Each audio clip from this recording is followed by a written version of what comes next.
ও চুয়াডাঙ্গা মেহেরপুর বাসী এদিকে তাকান। আজ এক কাফেরের বিচার আর এক কাফেরের কাছে চাইলে জীবনও তারা করবে না, গড়িমসি করবে, আহা করবে। এই জন্য আপনি ইসলামকে শুধু সারা জীবন অনুরোধের জায়গায় রাখবেন না। এবার সময় এসেছে সব ভেদাভেদ ভুলে যান, ইসলামকে আদেশের জায়গায় নিয়ে চলেন। আমরা ইসলামের মাধ্যমে আদেশ দিয়ে কাদিয়ানীদের কাফের ঘোষণা দেব। আমি যে উদাহরণ দিলাম, বলেন যারা এক আয়াতের 4 ভাগের 1 ভাগ মানে না, এদের বিচার চান আপনি কার কাছে? যারা 918টা আয়াত মানেই না। এরকম পাগলামি কি করা যাবে সামনে? বলেন বলেন, কোন কারণে ওদের কাছে আমাদের বিচার চাওয়া লাগবে? বিচার তো করবো এবার আমরা। আরো জোরে বলেন। চরমনায়ের পীর সৈয়দ রেজাউল করিম হাফিজাহুল্লাহ উনি এই কথাই জানিয়েছে যে আমরা মানুষের কাছে কোন কারণে বিচার দেব? বিচার আমরা করব।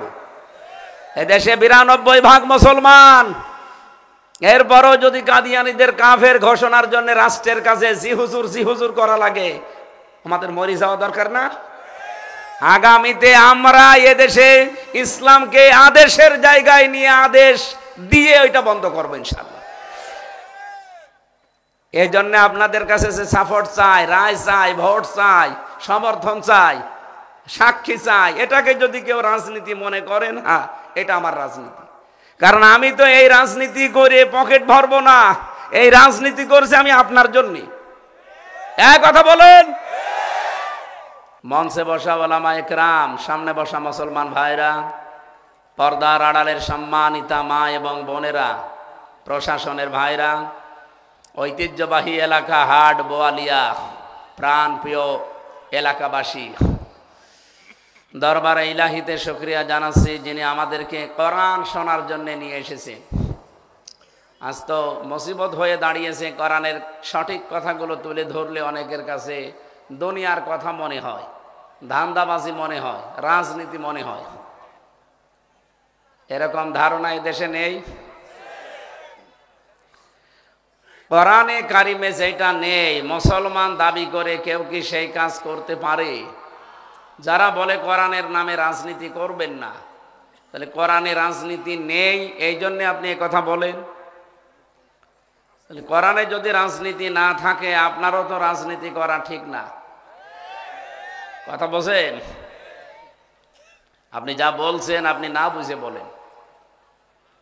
কে বা কারা ছড়িয়েছে বাংলাদেশ জামাত ইসলামীতে ভোট দিলে দাড়িপাল্লায় সে জান্নাত কনফার্ম পেয়ে যাবে? কে বলেছে আপনাকে? এটা শয়তান বানিয়েছে। সে মানুষ শয়তান হতে পারে, জিন শয়তান হতে পারে, এ বানিয়ে ছড়িয়ে দিয়েছে মানুষের ভেতরে। এ কারণে বহু মানুষ আজ ভুল বুঝে ইসলামের ওপরে এই দাগটা দিতে চায়। বাংলাদেশে যারা দিন কায়েম করতে চায় এরা যদি একথা বলে থাকে এক অর্থে ঠিক আছে। কারণ আপনি যদি রায়, সমর্থন, ভোট, সাপোর্ট এবং সাক্ষী ইসলামের পক্ষে না দিয়ে যারা মানুষের তৈরি করা আইন কায়েম করতে চায় তাদের পক্ষে দেন, ওই লোকটার একটা অংশ আপনার আমল নামায় আল্লাহ কিয়ামত পর্যন্ত পাঠাতে থাকবে। এটা যদি কেউ বলেই থাকে যে আপনি ইসলামের পক্ষে রায় দেবেন, এ ভুল কিসের? কোরআনে আল্লাহ নিজেই নির্দেশ দিয়েছেন, ইন্নাল্লাহা ইয়া'মুরুকুম আন তু'আদ্দুল আমানাতি ইলা আহলিহা। সূরা নিসার 58 নম্বর আয়াতের প্রথম অংশে আছে, পৃথিবীর যত মানুষ আছে সবাইকে আল্লাহ নির্দেশ দিয়েছেন। এখানে মুসলমান যেমন আছে, হিন্দুও আছে। আরবি যারা বোঝে জিজ্ঞাসা করেন কোম, এই কোমের ভেতরে হামজা আছে, নারায়ণও আছে। কি কথা বলছেন না কেন? কারণ আল্লাহ হামজাকে বানিয়েছে, নারায়ণকে বানিয়েছে কে? আরো জোরে বলেন। সুতরাং সবাই এই কোমের ভেতরে আছে। এটা বহু বচন জমির, তামাম পৃথিবীর সব মানুষকে আল্লাহ এই কোমের ভেতরে এক জায়গায় করেছেন। আল্লাহ আদেশ দেওয়ার আগে ইন্না শব্দ লাগিয়েছেন। ইন্নাল্লাহা, অবশ্যই আমি আল্লাহ, নিশ্চয় আমি আল্লাহ, ইয়া'মুরুকুম, তোমাদেরকে নির্দেশ দিচ্ছি, এবং কিয়ামত পর্যন্ত এই নির্দেশ চলতে থাকবে। যেহেতু বর্তমান, ভবিষ্যৎ, প্রেজেন্ট, ফিউচার, কিয়ামত পর্যন্ত যারা এই পৃথিবীতে আসবে তারা এই ইয়ামুরুকুম এর ভেতরে আছে না নেই? আরো জোরে বলেন। তাহলে এখন যেহেতু কোরআন আছে, এই বিধানও এখন আছে, কথা বলা লাগবে। যারা আশপাশে বিভিন্ন জায়গায় বসে শুনছেন, অ্যাক্টিভ ভাবে শুনবেন। আল্লাহ বলেন আনতু আব্দুল আমানাতি ইলা আহলিহা। আন মানে যদি, কিন্তু এখানে যদি না, এখানে আন মানে আমার আল্লাহ তাকিদ দিয়েছেন। যদিও ইন্না দিয়েও তাকিদ দিয়েছিলেন, আং দিয়েও তাকিদ দিয়েছেন।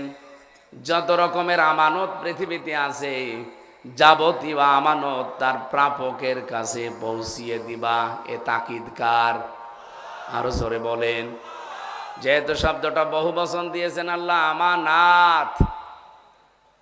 যতগুলো তাফসির আমার জীবনে আমি দেখেছি, সবচাইতে ভালো লেগেছে তাফসিরে মারিফুল কোরআন। আল্লামা শফি রহমতুল্লাহ আলাইহি এই আমানাত শব্দের ব্যাখ্যা করতে গিয়ে 7টা অর্থ দিয়েছেন। 1 নম্বরে তিনি বলেন আমানাত মানে ভোট। কারো যদি সন্দেহ লাগে, তাফসিরে মারিফুল কোরআন বাংলা বলছি, বাড়ি যেয়ে দেখে নেন। যদি বলেন ভোটের কথা আছে, হ্যাঁ আছে, নাই তো আমি বলতাম না। প্রশ্ন আসতে পারে আপনিও ভোটে দাঁড়িয়েছেন এই জন্য বলছেন না। আপনাকে আমি ভোট দিতে বলছি না, অন্তত এই আয়াতটা মানার জন্য বলছি। কথা বলছেন না কেন? যাবতীয় যত আমানত পৃথিবীতে আপনার কাছে আছে, এটা তার প্রাপকের কাছে যদি পৌঁছিয়ে না দেন, কিয়ামতের দিন এই আমানতের যে হক তাকে দেওয়া লাগবে। এই জন্য দুনিয়ায় দেখবেন যে সমস্ত পশুর শিং নেই। দাঁড়িয়েছেন কোন কারণে? ঠিক আছে, দাম 1 নম্বরের কথা বলেছে, আবার বিড়ি ধরিয়েন না। অনেকে আবার বিড়ি ধরায়। অ্যাক্টিভ হওয়া লাগবে ভাই। কোরআনে কারিমের এই আয়াতের ভেতরে যে শব্দগুলো আল্লাহ দিয়েছেন, যেহেতু দামি দামি শব্দ, আর অর্থও বলছি এখন আধুনিক ভাবে। 1500 বছর আগেও ভোট ছিল, কিন্তু এই পদ্ধতিতে না। পদ্ধতি হয়তো ভিন্ন ছিল, কিন্তু ভোট ছিল। আল্লাহ পাক বলেন যাবতীয় আমানত তার প্রাপকের কাছে পৌঁছিয়ে দেবে। এই কারণে দুনিয়ায় যদি তার হক তুমি আদায় না করো, এই আমানতটা ফেরত দিয়ে, যেহেতু তোমার কাছে একটা সাক্ষী আছে, রায় আছে, ভোট আছে, সমর্থন আছে, সাপোর্ট আছে, এই ভোটটা যদি যে পাবে তাকে না দিয়ে অন্য কোনো জায়গায় দাও, কিয়ামতের দিন এই হক আমি আল্লাহ তোমার পক্ষ থেকে আদায় করে দেব। কিভাবে করবেন? দুনিয়ায় যে শিং নেই পশুকে, শিংওয়ালা পশু ধাক্কা দিয়েছিল, আঘাত করেছিল, গোতা দিয়েছিল, কিয়ামতের দিন এই পশুকে আল্লাহ শিং গজিয়ে ওই পশুকে আঘাত করানোর পরে বলবে যা কুনতু তুরাবা, মাটি হয়ে যা, এর হক শেষ। তা আপনার হক আপনি আদায় করবেন কি করে? তার প্রাপককে আপনি না দিয়ে অন্য কোনো জায়গায় দিয়েছিলেন, কিয়ামতের দিন আপনার কাছ থেকে এটা আদায় করা হবে। দুনিয়াতে যদি কোনো ভালো কাজ করে থাকেন, ওই ভালো কাজ আল্লাহ পুষিয়ে দেবে। আমি এখানে সওয়াবের কথা বলি নাই, ভালো কাজের কথা কেন বললাম? আমি যেভাবে পড়েছি ওইভাবে বলছি। সওয়াবের কথা যদি বলা হয়, পৃথিবীতে এমন জাতি আছে যারা নেকির কাজ করলেও নেকি হয় না, আছে না? হিন্দুদের যেহেতু ঈমান নেই, খ্রিস্টান ইহুদিদের যেহেতু ঈমান নেই, সারা পৃথিবী ভর্তি নেকির কাজ করলেও তাদের নেকি হবে 0। কি কথা বলেন? এখন তারাও তো এই আমানতটা সঠিক জায়গায় পৌঁছিয়ে দেয়নি। কিয়ামতে তারও তো বিচার হবে। তার কাছ থেকে আপনাকে আল্লাহ প্রাপ্য বুঝিয়ে দেবে কি করে? সে যে দুনিয়ায় ভালো কাজ করেছিল, মানবতার জন্য উপকারমূলক কাজ করেছে, এই কাজের দ্বারা যা পেয়েছে, ওর যেহেতু ঈমান নেই, ওই কাজটার বিনিময় আপনাকে আল্লাহ কিয়ামতে দিয়ে দেবে। একটা ভালো কাজ করলে যেহেতু 10টা নেকি হয়, তাকে তো নেকি দেওয়ার কোনো রাস্তা নেই, কারণ তার ঈমান নেই। কি কথা বলছেন? কিন্তু এই যে ভালো কাজটা করার পরে এটা একটা কিছু দেওয়া লাগবে পারিশ্রমিক হিসাবে। আল্লাহ যেহেতু কোনো বান্দা বান্দির উপরে জুলুম করেন না, অবিচার করেন না, ওর ঈমান নেই ঠিক আছে, কিন্তু ভালো কাজের বিনিময় তো দেওয়া লাগবে। দুনিয়াতে ওকে সুখ সৌন্দর্য দিয়েছিল, পৃথিবীর যে চাকচিক্য এগুলো তাকে ভোগ করিয়েছে, আরো কিছু তার বাকি আছে, ওইগুলো কিয়ামতের দিন ওরে ভোগ করতে দেবে না। ও দুনিয়ায় যেখানে যেখানে তার প্রাপককে প্রাপ্য বুঝিয়ে দেয়নি, ওইটা তার প্রাপককে কিয়ামতে আল্লাহ দিয়ে দেবে। এটা তো বেঈমানের জন্য। ইমানদারের জন্য কি?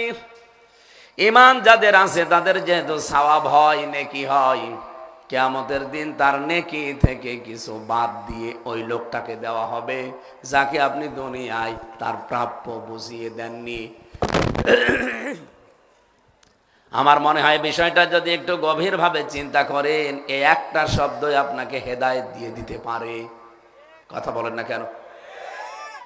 আল্লাহ আমানতের কথা বলতে বলতে এমন শব্দ এর পরবর্তী লাগিয়েছেন, ওয়াইদা হাকামতুম বাইনান নাসি আন তাহকুমু বিল আদলি। যখন মানুষের ভেতরে বিচার করবা তখন ন্যায় বিচার করবা। আমার প্রশ্ন হচ্ছে, আল্লাহ আমানতের কথা বলতে বলতে হঠাৎ ন্যায় বিচারের কথা বললেন কেন? আমানত মানে ভোট, এই কারণে মুফাসসির অর্থ দিয়েছেন কারণ যেহেতু এখন পৃথিবীতে ভোটের মাধ্যমে ক্ষমতা পাওয়া যায়, ক্ষমতায় গেলেই ন্যায় বিচার কায়েম করা যায়, এজন্য আল্লাহ পাক আমানতের পরেই হাকামতুম দিয়েছেন। ও বাংলার মুসলমানেরা, এই 56,000 বর্গ মাইলে ইসলাম কায়েম নেই। ইসলাম আছে অনুরোধের জায়গায়, আদেশের জায়গায় নেই। এই জন্য আমরা এই যে মহাসমাবেশ হয়ে গেল গতকালকে ঢাকাতে, খতমে নবুয়তের ব্যানারে লক্ষ লক্ষ মানুষ হাজির হয়ে আমরা কাফেরদের কাছে আর এক কাফেরের বিচার চাচ্ছি। আল্লাহর নবীকে যারা শেষ নবী মানে না, এ ওপেন ঘোষণা দিচ্ছি সে কাফের। কথা বলেন না কেন?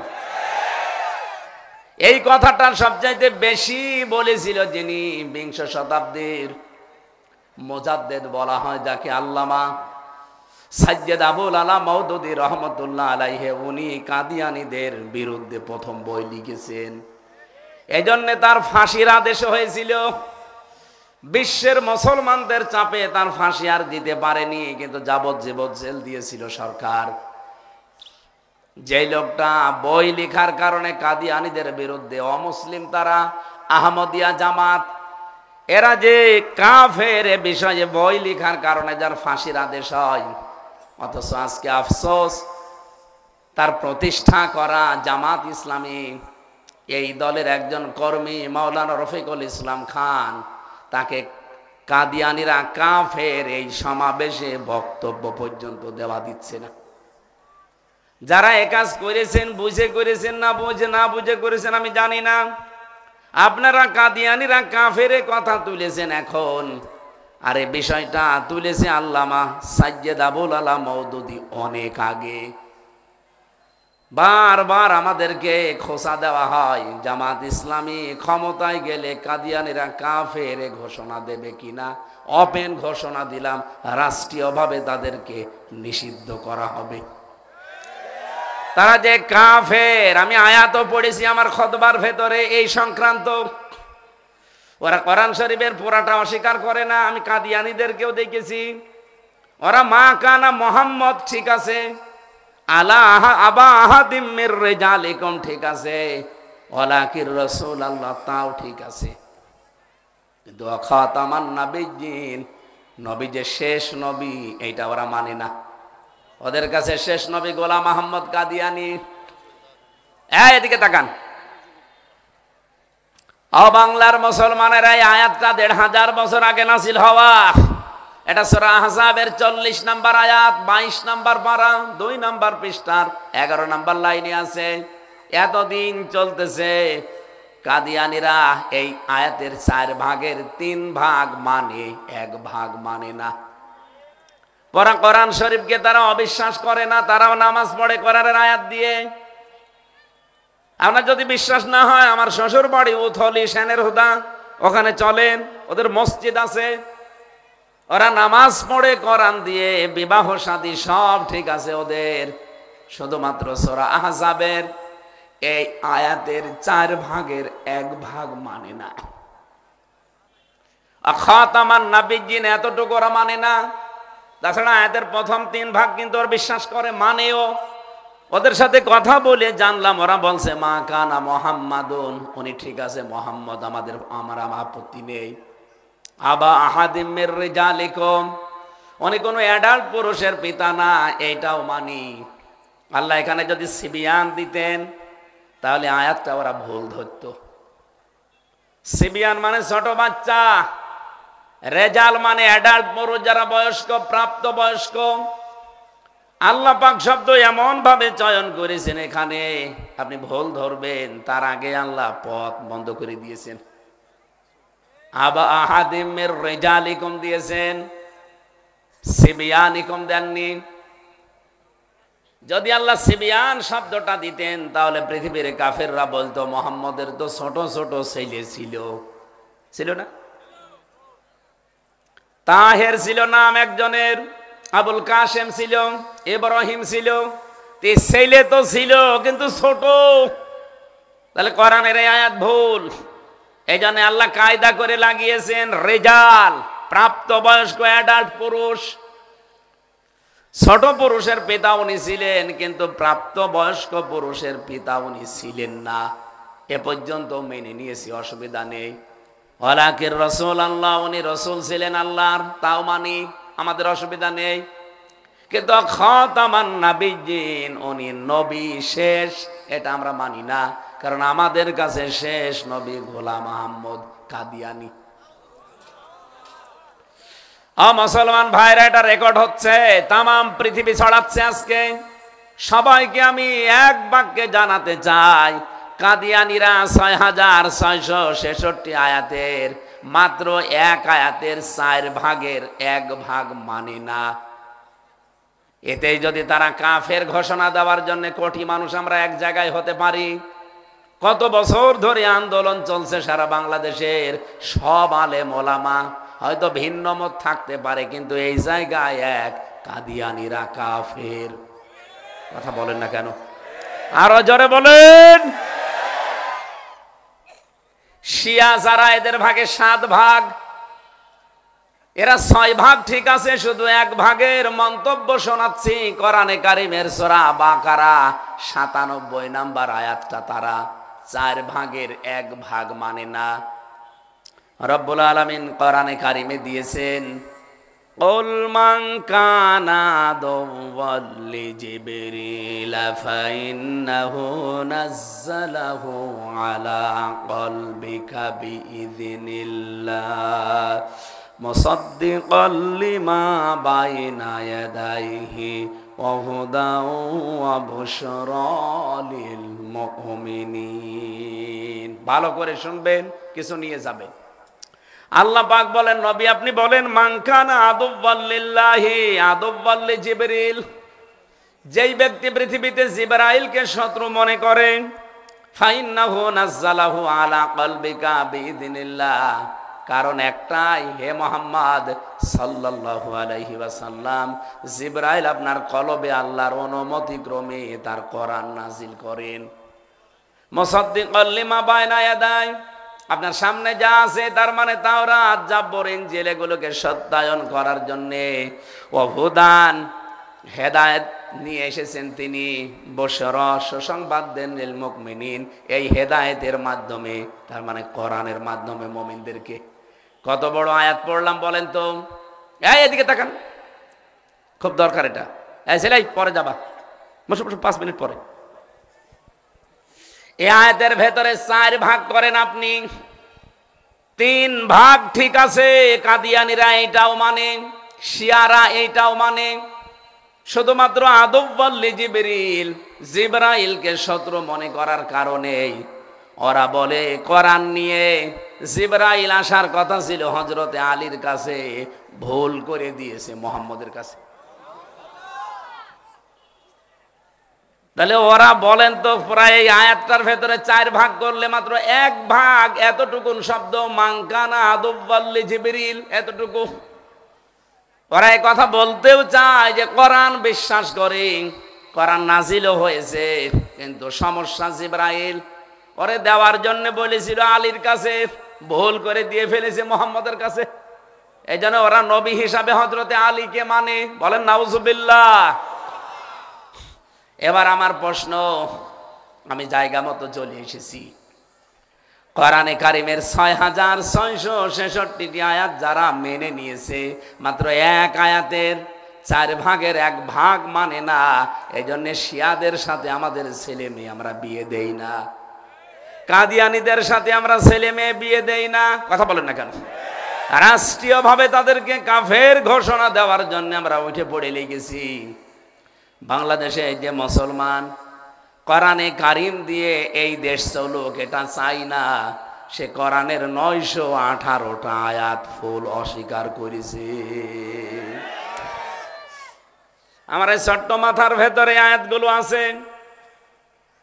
918 জায়গায় আল্লাহ আয়াত দিয়েছেন, এ জমিন আমার, এখানে বিধান চলবে আমার। ডাইরেক্ট ইনডাইরেক্ট এভাবেই বলা আছে। আমি যদি একটা একটা করে সিরিয়াল হিসাবে বলি অনেক সময় লাগবে। একটা দুইটা বলছি, আলা লাহুল খালকু ওয়াল আমরু তাবারাকাল্লাহু রাব্বুল আলামিন। সূরা আরাফের 54 নম্বর আয়াতের মাঝের অংশে আছে। সূরা ইউসুফের 40 নম্বর আয়াতে পাবেন আলা ইনিল হুকমু ইল্লা লিল্লাহ, আমারও আল্লাহ তা'বুদু ইল্লা ইয়া। এরকম যতগুলো আয়াত আমি একটা একটা করে পুরা কোরআনে পেয়েছি। একদিন হিসাব করতে করতে দেখলাম 918 জায়গায়। এ বাংলাদেশে বহু মানুষ আছে এই 918 না 6666টি আয়াতই মানে না। যারা একথা মুখ ফুটে বলে যে শরিয়া আইন আমরা বিশ্বাস করি না, তারা তো 918টা আয়াত না, পুরা কোরআন শরীফ অস্বীকার করে বসে আছে। আপনার বিবেকে কি একবারও নাড়া দেয় না? আপনি তো মুসলমান। আজকা দিয়ানীদের কাফের ঘোষণা দেওয়ার জন্য বিশাল সমাবেশ করে তামাম পৃথিবীর বিভিন্ন দেশ থেকে মেহমান নিয়ে এসেছেন। ভারত থেকে এসেছে, পাকিস্তান থেকে, সৌদি আরব থেকে, তুরস্ক থেকে, বাংলাদেশ থেকে তো নিয়েছেন। যারা 918 না পড়া কোরআন শরীফ অলরেডি অস্বীকার করে বসে আছে, আপনি তাদেরকে বক্তব্য দিতে দেন কোন সেন্সে? বলেন। যারা কোরআন দিয়ে রাজনীতি করতে চায় না এই দেশে, তারা অস্বীকার করেছে কমপক্ষে 918টা আয়াত। কাদিয়ানীদের কাফের ঘোষণা দিতে একটা আয়াতের 4 ভাগের 1 ভাগ মানে নাই, আপনি তাদের উঠে পড়ে লিখেছেন কাফের। আমিও চাই তারা কাফের, কিন্তু যারা 918টা মানে না এরা তো কাফেরের বাপ। আপনি কার কাছে বিচার দিচ্ছেন যে আমাদের বিচার করেন? একজনকে কাফের বানাতে আর এক কাফেরের কাছে বিচার দিলে হবে? এই জন্য বক্তব্য দেওয়ার সময় কিন্তু এদিক ওদিকে যাচ্ছিল যে আপনারা যা বলতে বলেন এ কথা বলা আমার দ্বারা সম্ভব না, এটা আইন আদালতের ব্যাপার। কেন? আপনি তো মুসলমান, ঘুরিয়ে ফিরিয়ে বলবেন কেন? মাওলানা রফিকুল ইসলাম খানের মতো একবারে বলেন আমরা রাষ্ট্রীয় ক্ষমতায় গেলে কাদিয়ানীদের কাফের ঘোষণা দেব। এই কথা বলেন না কেন? উনি যেমন বললেন ওপেন ভাবে, আপনি তো বলতে পারলেন না। জাতে মাতাল হলেও তালে ঠিক আছে। আমরা সব বুঝে ফেলেছি, কিছু আলেমও দেখলাম জালেমের ভূমিকায় দালালি করছে। আমি নাম নিলাম না এদের। এই শব্দগুলো কিছু বাংলাদেশ, ভারত আর পাকিস্তানে, বিশেষ করে ভারতের কিছু অঞ্চল আর এই বাংলাদেশে, আর এদিকে বাংলা ভাষা যারা একটু হালকা বোঝে, এই যে গুয়াহাটির এলাকার কি যেন নাম বলে, আসাম, আমি ওই এলাকায় ছিলাম, আমি দেখেছি ওরাও বাংলা হালকা হালকা বলে।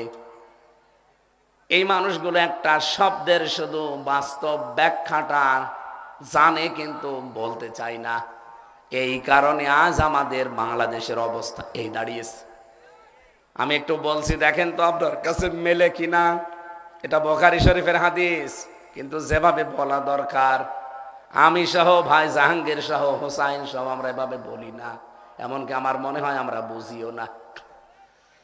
আমি একটা নতুন ভাবে বলছি, এবার দেখেন।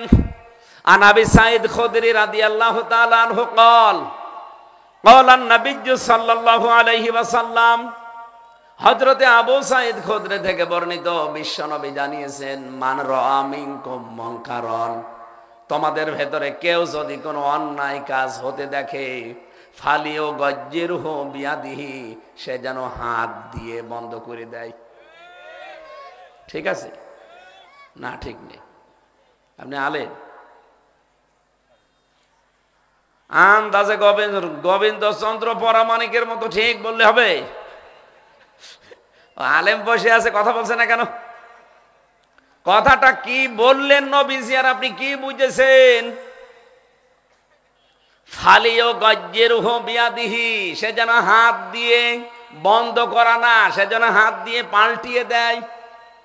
গজ্জের শব্দের শাব্দিক অর্থ পরিবর্তন করা, পাল্টিয়ে দেওয়া, বাধা দেওয়া না, বন্ধ করা না। কারণ বাধা দেওয়া বন্ধ করার আলাদা আরবি আছে। নবীজি মনে হয় আরবি জানতেন না, এই কথা বলেন না কেন? তাহলে আপনি কোন অর্থ লাগালেন এখানে? এই কারণেই তো আমরা মনে করি যে এখানে বাধা দেওয়া লাগবে, বাধার সিস্টেম আমরা বানিয়ে নিয়েছি। আমি বাধার এটা বোঝানোর জন্য হাদিসটা পড়ি নাই, এটা বাদ দিয়ে দিলাম। ঠিক আছে, আপনি যা ভালো লাগে করেন। ফাইল্লাম ইয়াস্তাতি ফাবিলিসানিহি, যদি আপনার হাতে শক্তি না থাকে, আপনি মুখ দিয়ে পরিবর্তন করার জন্য চেষ্টা করেন। 3 নাম্বারটা বলার জন্য আমি হাদিসটা পড়লাম, যেটা বাংলাদেশ আর ভারতের জন্য খুব দরকার।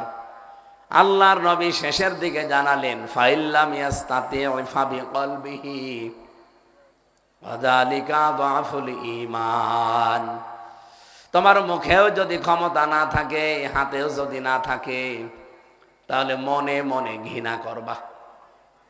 ঠিক আছে? এই মাওলানা জাহাঙ্গীর সাহেব বলা লাগবে আপনার। এ যা অর্থ বললাম, ঠিক আছে? ঠিক নেই?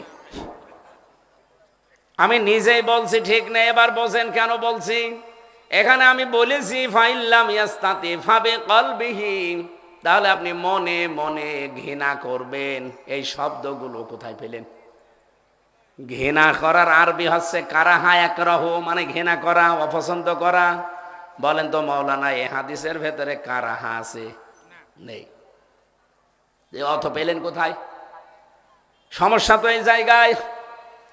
নবীজি এখানে যে শব্দ লাগাননি, আপনি নতুন করে এর ভেতরে শব্দ জুড়ে দিয়ে অর্থ বানিয়ে আমার চালিয়ে দিলেন।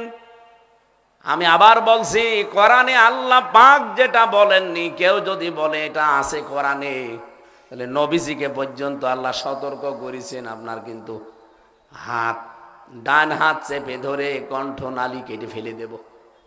এরকম কথা শোনেননি? আলাউ তাকাব্বালা আলাইনা বা'দাল আকাবিল লাআখাযনা মিনহু বিল ইয়ামিন সুম্মা লাকাতানা মিনহুল ওয়াতিন ফামা মিনকুম মিন আহাদিন আনহু হাজিজিন। সূরা হাক্কাতের 44, 45, 46, 47 নম্বর আয়াত, 29 নম্বর পারায় পাবেন। এখানে শব্দ ছিল আলাউ তাকাব্বালা আলাইনা বা'দাল আকাবিল লাআখাযনা মিনহু বিল ইয়ামিন। এখানে লামে তাকিদ, না মানে আমি বা আমরা, যেহেতু বহু বচন তাহলে আমরা হবে। আল্লাহ বলছেন আমরা ধরতাম, আখজা মানে ধরা, মিন মানে হতে, হো মানে তাকে, বি মানে দ্বারা, দিয়ে, কর্তৃক, ইয়ামিন মানে ডান হাত। আল্লাহ বলছেন আমি নিজে ডান হাত দিয়ে তাকে ধরতাম, তার ডান হাত ধরতাম না। অথচ বাংলা অর্থ নিয়ে আসেন, যত তাফসীর আছে আমি এইভাবেই দেখেছি, ওখানে লেখা আছে যে আমার নবীর ডান হাত আমি চেপে ধরতাম। কোথায় পেয়েছেন আপনি? শব্দের সাথে তো অর্থ আমি মিলাতে পারছি না। কারা লিখেছেন আমি জানি না। এখন প্রশ্ন আসতে পারে, আপনি কি তাদের ভুল ধরছেন? ভুল না, যোগের জ্ঞানের আলোকে, বাস্তবতার নিরিখে হয়তো তারা মিলাতে পারেননি। এটা তাদের ভুল না, আল্লাহ তাদেরকে যেন মাফ করে দেয়। তা আমি যেভাবে বলছি, আলেমকে বসিয়ে রাখেন, কত আলেম তো বসে আছে, সারা জীবন উনি আমি অর্থও করেছি এইভাবে যে আল্লাহ পাক আপনার ডান হাত চেপে ধরবেন, কণ্ঠনালী কেটে ফেলে দেবেন, আপনাকে বাঁচানোর মতো কেউ নেই, এভাবে বলেননি? তো এখানে শব্দই তো পাচ্ছি না আমরা। আপনার ডান হাত আল্লাহ চেপে ধরবে না, আল্লাহ বলেন আমার ডান হাত দিয়ে আপনাকে আমি চেপে ধরবো। কারণ বি মানে দিয়ে, কার হাত দিয়ে? বিলিয়ামিন, ডান হাতের দ্বারা আল্লাহ নিজে তার ডান হাত দিয়ে ধরবেন আপনাকে। আমার প্রশ্ন হচ্ছে আল্লাহ ডান হাতের কথা কেন দিলেন? মেনহবি শিমাল দিতে পারতেন যে আমি বাম হাত দিয়ে ধরবো, নাকি আল্লাহর বাম হাতে শক্তি নেই? শক্তি নেই? ওনার বাম হাতের থাপ্পড় খেয়েছেন কোনদিন? এই যে সোনামি দিয়েছিল একটা। আসেন আমি যেটা বোঝাতে চাই এই শব্দগুলো দিয়ে, অনেকগুলো শব্দ বিশেষ করে বাংলাদেশ আর ভারতে আমরা বানিয়ে বলার কারণে মানুষ আজ ইসলামকে ওইভাবে বোঝে না যেভাবে বোঝা দরকার। আল্লাহ বলছেন আমি আমার ডান হাত দিয়ে আপনাকে ধরতাম, উদাহরণ হিসাবে আমি বললাম উনি বাম হাত দিয়েও বলতে পারতেন, ডান হাত দিয়ে কেন বললেন জানেন? কারণ আমরা সচরাচর দেখি, আমাদের চর্ম চোখে দেখি যে বাম হাতের চাইতে তুলনামূলক আমাদের ডান হাতে একটু শক্তি বেশি। শক্ত মজবুত কাজগুলো কোন হাত দিয়ে করা হয়? আরো জোরে বলেন। দুনিয়ার না, এরা কেন আসে বুঝি না তো।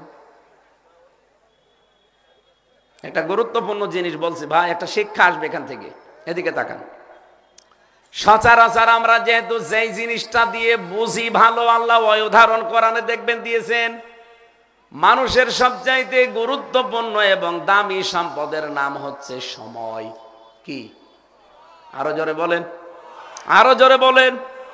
সময় আছে, আজ রাসেল আছে, সময় নেই, রাসেলের কোনো দাম? আরো জোরে বলেন। 200 বছর পরে রাসেল নামে এখানে কেউ উচ্চারণ করবে না, আবার 200 বছর আগে রাসেল নামে এখানে কেউ ছিল না, মানে ইনি। তাহলে সময়ের কারণে আজ রাসেলের দাম আছে আমাদের সামনে। সময় না থাকলে ওনার কোনো গুরুত্ব আমাদের কাছে নেই। পৃথিবীর সবচাইতে দামি সম্পদের নাম মানুষের কাছে তার হায়াত বা সময়। এই জন্য দেখেন আল্লাহ পাক হায়াতের যেখানে যেখানে কথা বলেছেন সময়ের কসমটা সেখানে দিয়েছেন। মানে জীবন সংক্রান্ত বিষয়ে কথা বলতে গেলে আল্লাহ সময়ের কসম দিয়েছেন সেখানে। ওয়ালা আসরি ইন্নাল ইনসানা লাফি খুসর। আল্লাহ বলেন হায়াতের কসম, সময়ের কসম, আসরের নামাজের কসম, জীবনের কসম, ইতিহাসের কসম। কারণ মানুষের সবচাইতে গুরুত্বপূর্ণ পুঁজির নাম হায়াত। আপনাদের 2 আসনে চুয়াডাঙ্গায় যিনি এমপি ছিল সাবেক, উনি মারা গেছেন, মোজাম্মেল হক, নাম শোনেননি? উনি বলেন তো যে টাকার মালিক ছিল বাংলাদেশে যতগুলো প্রতিষ্ঠান, তার তাল্লো স্পিনিং মিল সহ এই যে বঙ্গজ বিস্কিট সহ বাংলাদেশে বহু প্রতিষ্ঠান তিনি বানিয়েছেন, কিন্তু এখন ভোগ করার মতো কায়দা তার আছে কি নেই? তার হায়াত নেই। বলেন বলেন। হায়াতটা থাকলে আজ বঙ্গজ তিনি দেখতে আসতেন, এখান থেকে যে লাভবান হতেন, তিনি জীবন চালাতেন, তিনি নেই। এজন্য ভোগ করা তো দূরের কথা, আসতেও পারবেন না। এই জন্য জীবন সংক্রান্ত বিষয়গুলো বোঝাতে আল্লাহ সময়ের কসম দিয়েছেন। আমরা যেহেতু বুঝি যে শক্তি হচ্ছে ডান হাতে বেশি বাম হাতে কম, বিষয়টা যেহেতু মজবুত এবং শক্তিশালী গুরুত্বপূর্ণ, এই জন্য আমার আল্লাহ ডান হাতের কথা দিয়েছেন। আমি কিন্তু আমার নবীকে ধরতাম ডান হাত দিয়ে, তার মানে শক্ত করে। উনি ছুটে যাবে, এড়িয়ে যাবে, ছিঁড়ে যাবে, এদিক ওদিকে পালাবে, সেই শক্তি নবীর থাকতো না। শুধু এতটুকুই না, আমি আপনার কণ্ঠনালীও কেটে ফেলে দিতাম। কেন? আপনি আমার কোরআনের ভেতরে নিজের কথা চালিয়ে দিলেন। কত অথেন্টিক কথা কোরআনের। বিশ্ব নবী জানিয়েছেন আমার নামে কেউ যদি কোনো কথা বানিয়ে চালিয়ে দেয় যে এইটাও হাদিস, ফালিয়াতাবাওয়া মাকআদাহু মিনান নার, সে যেন জাহান্নামে নিজের একটা স্থান তৈরি করে নিল। তাহলে কোরআনের ব্যাপারে কঠিন কথা, হাদিসের ব্যাপারেও কথা কি কম কঠিন? বলেন বলেন, আপনি কোন কারণে এখানে যে শব্দে নেই বাংলা অর্থ তুলে মানুষকে ভ্রান্ত করলেন যে মনে মনে ঘৃণা করো? না, এখানে যেহেতু ফালিও গজ্জের হোপাবি কলবিহি আছে, ফাইল্লাম ইয়াস্তাতিউ ফাবি কলবিহি, কলবের কাজ কি এটা আপনাকে আগে বোঝা লাগবে। কলব দিয়ে মানুষ চিন্তা করে, কলব দিয়ে মানুষ পরিকল্পনা করে, পরিবর্তনের জন্য চিন্তা ভাবনা করে, গবেষণা করে। সুতরাং এই দেশে যদি আল্লাহ বিরোধী, ইসলাম বিরোধী, মানবতা বিরোধী কোনো কাজ হয়, হাত দিয়ে যদি না পারেন, মুখ দিয়ে যদি না পারেন, অন্তর দিয়ে পরিকল্পনা করা লাগবে। শুধুমাত্র ঘৃণা করে বসে আছি আমরা, নাউজুবিল্লাহ আস্তাগফিরুল্লাহ, এ কাজ কেউ করে, আমি ঘৃণা করি, আপনার দায়িত্ব শেষ হয়ে যায়নি। আপনাকে এটা পরিবর্তনের জন্য, পাল্টানোর জন্য পরিকল্পনা করা লাগবে, তাহলে আপনার ঈমান থাকবে। কথা বলেন না কেন? 54 বছরের 36 বছর মেয়ে লোক দেশটা চালিয়েছে, কিন্তু মেয়ে লোকের যে অধিকারগুলো একটাও তারা আজও রাষ্ট্রীয়ভাবে প্রতিষ্ঠা করেনি। এখনো পর্যন্ত মেয়ে লোকের কাছে সবচাইতে বড় বোঝা হচ্ছে যৌতুকের বোঝা। বলেন বলেন, আপনারা 54 বছরের 36 বছর দুইজন মেয়ে লোক চালালেন, আইন পাশ করে এটা নিষিদ্ধ করতে পারলেন না যে যৌতুক নিলে তার খবর আছে। আমরা কথা দিচ্ছি, বাংলাদেশে যদি আবার ইসলাম কায়েম হয় রাষ্ট্রীয়ভাবে, আল্লাহর কসম, সংসদের প্রথম অধিবেশনে আমরা নামাজের বিল আগে আনবো। দ্বিতীয় নম্বরে এই মহিলাদের এই যৌতুক নামে মহাকৌতুক, এটা আমরা ঝাঁটা দিয়ে বঙ্গোপসাগরে বিদায় করব।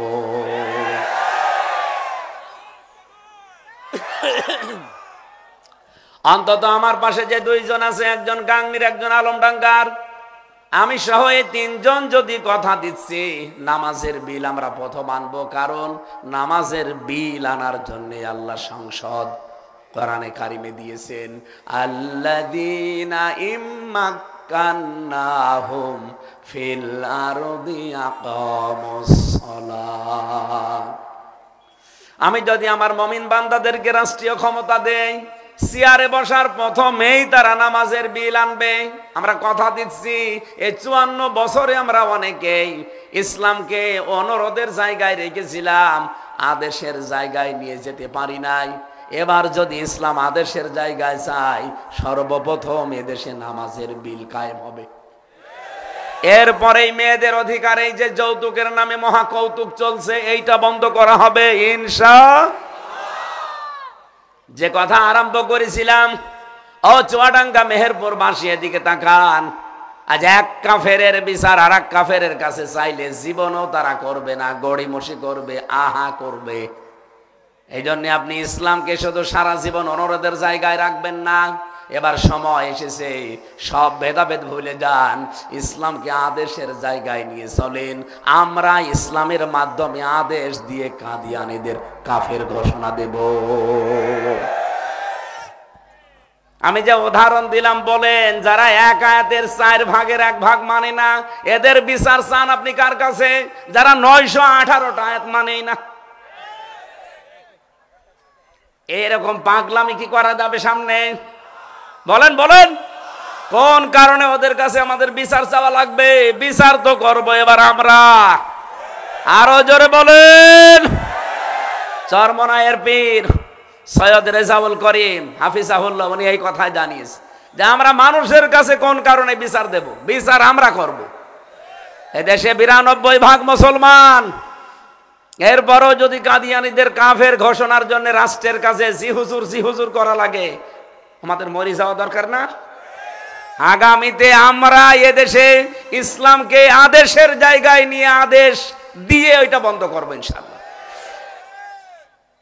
এই জন্য আপনাদের কাছে যে সাপোর্ট চাই, রায় চাই, ভোট চাই, সমর্থন চাই, সাক্ষী চাই, এটাকে যদি কেউ রাজনীতি মনে করেন, হ্যাঁ এটা আমার রাজনীতি। কারণ আমি তো এই রাজনীতি করে পকেট ভরবো না, এই রাজনীতি করছি আমি আপনার জন্য। এক কথা বলেন। রাসেল সাহেবের বাবার যা আছে ওনার যে কর্মজীবন আছে, ও যদি সারা জীবন কিছু না করে, শুধু বসে বসে খায়, ও মরণ পর্যন্ত খেতে পারবে? এই রক্ত পিচ্ছিল পথে, এই ঝামেলা যুক্ত পথে, এই যে বিশাল এরিয়া, প্রায় 4.5 লাখ 5 লাখ ভোটার, এত মানুষের কাছে যাওয়া ওর কোন দরকার? আমার নিজেরটা আমি বলছি, আল্লাহ পাক আমাকে যে জায়গায় রেখেছেন, এর আগে আরো যে জায়গায় ছিলাম আকিস গ্রুপে, আমার বাবার যা আছে, আমার যা আছে, আল্লাহর কসম আমি মরণ পর্যন্ত খেতে পারলেও কিচ্ছু ফোরাবে না। কারণ আমি কামাই করে করব কি? আমার আল্লাহ ছেলে দেয়নি, দিয়েছে খালি মেয়ে। যা করব কামাই, সব খাবে জামাই। এজন্য কামাই রোজের প্রতি আমার আর কোনো ইন্টারেস্ট নেই। ও লোকে ছেলে খাবে, যা আছে আমি কিন্তু খেয়ে মরে যেতে পারতাম, মরণ পর্যন্ত আমার কেটে যেত, কিচ্ছু লাগতো না। শুধু আমার ওই ছোট্ট ব্যবসাটা আর ঘর ভাড়া দিয়ে চলে যেত। বাবার জমি জায়গা আমি বাঁধি দিলাম। এরপর ওই রক্ত পিচ্ছিল পথে আসা, এই জন্যে আল্লাহর কসম, এটা আমার জনগণের জন্যে। বলেন, ইসলাম আদেশের জায়গায় না থাকলে আপনি যত বড়ই বুজুর্গ দাবি করেন, অনেক বিধান আছে, খালি ওয়াজ করা যায়, মানা যায় না। যেমন জেনার বিচার, এক কথা বলেন না কেন? চুরির বিচার, সারা জীবন যদি আমি ওয়াজ করি চুরি করলে হাত কেটে দাও, আমি জীবনও হাত কাটতে পারবো না যতক্ষণ রাষ্ট্রীয় ক্ষমতা ইসলাম না যাবে। সারা জীবন যদি আমি এখন ওয়াজ করি, এখানে বসে বসে, এই 2 জন এমপি পদপ্রার্থীকে নিয়েছে, ভাই রসগোল্লা কিন্তু এরকম মোটা হয়, এইরকম সাদা, রসের ভেতরে বীজাণু থাকে, খুব স্বাদ, কিন্তু খেতে দিলাম না। সারা জীবন ওনাদেরকে আমি ফজিলত বর্ণনা করলাম, ওনারা যদি আপনি সারা জীবনও পিটান যে রসগোল্লা কেমন, বলতে পারবে? সাইদি সাহেব সারা জীবন উনি মানুষকে বুঝিয়েছে যে ইসলামের সমাজ, ইসলামী রাষ্ট্র, কিন্তু এটা যে কি উনি দেখাতে পারেননি। আমরাও সারা জীবনই আপনাদের মাঝে ইসলামী সমাজ, ইসলামী রাষ্ট্রের কথা বলছি, কিন্তু এটা কি, এটা আজও আমরা এদেশের জনগণকে বোঝাতে পারিনি। এবার বোঝানোর মতো একটা পরিবেশ অলরেডি চলে এসেছে। এক কথা বলেন না কেন? আমার তো মনে হচ্ছে ঘর দুয়ারে, ঘরের একেবারে দরজার কাছে এসে নাড়া দিচ্ছে। এই অবস্থায় যদি আপনি এবার ইসলামকে আদেশের জায়গায় পৌঁছিয়ে দিতে ব্যর্থ হন, আপনি কিয়ামতে ধরা খাবেন। এই কারণে রক্ত পিচ্ছিল পথে আসা কত মানুষ এখন আমাদেরকে ধান্দাবাজ বলে, দুনিয়া লোভী বলে। তা আমি রাজনীতি ইসলাম নিয়ে মানবতার জন্য করলে যদি রাজনীতি হয় ধান্দাবাজি, দুনিয়াদারি, তা আপনি কি করছেন? আমাদের এই 3 জনের দিকে তাকিয়ে বলেন, আমরা 3 জনই গ্যারান্টি দিতে পারলাম যে আমাদের টিকিট কিনতে 1 টাকাও খরচ হয়নি। রাসেল ভাই হয়েছে, এ মাস্টার সাহেবের হয়েছে না, আমার তো হয়নি। এ বাংলাদেশে জামাত ইসলামী থেকে যে 300 জনের নাম ঘোষণা এসেছে, তাদের 4 আনাও খরচ হয়নি। কিন্তু আমরা দেখতে পাচ্ছি এই দেশে এমন এমন দল আছে, শুধু টিকিট কিনতে 100 কোটি টাকা খরচ হয়। এটা আমি কি বেশি বললাম? আরে ভাই, আমার নিজের জেলায় তো আছে অনেকে যার টিকিট কিনতে 100 কোটি টাকা শেষ। আপনি কি মনে করছেন ক্ষমতায় গেলে 100 কোটি না টাকা না তুলে আপনাকে খেতে দেবে? অথচ 100 কোটি টাকা তার একটা টাকাও আপনাকে দেয়নি, দিয়েছে তার অন্য কাউকে। অথচ বাজেট হবে এই দেশে মনে করেন 500 কোটি, ও মনে করবে আমি 100 কোটি খরচ করেছি, এখান থেকে 200 কোটি আগে সরাই। তা আপনারটা রাজনীতি হয়, আর আমরা কোরআন দিয়ে মানবতার জন্য রাজনীতি করলে হয় দুনিয়াদারি। এরকম ধোঁকাবাজি প্রতারণা কোথায় পেয়েছেন আপনি?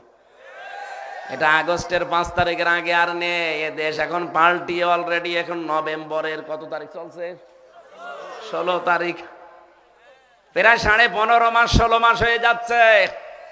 এই জনগণকে আর ধোঁকা দিয়ে বোকা বানানো যাবে? এরপরও যদি কেউ বোকা হয়ে থাকতে চান, যান।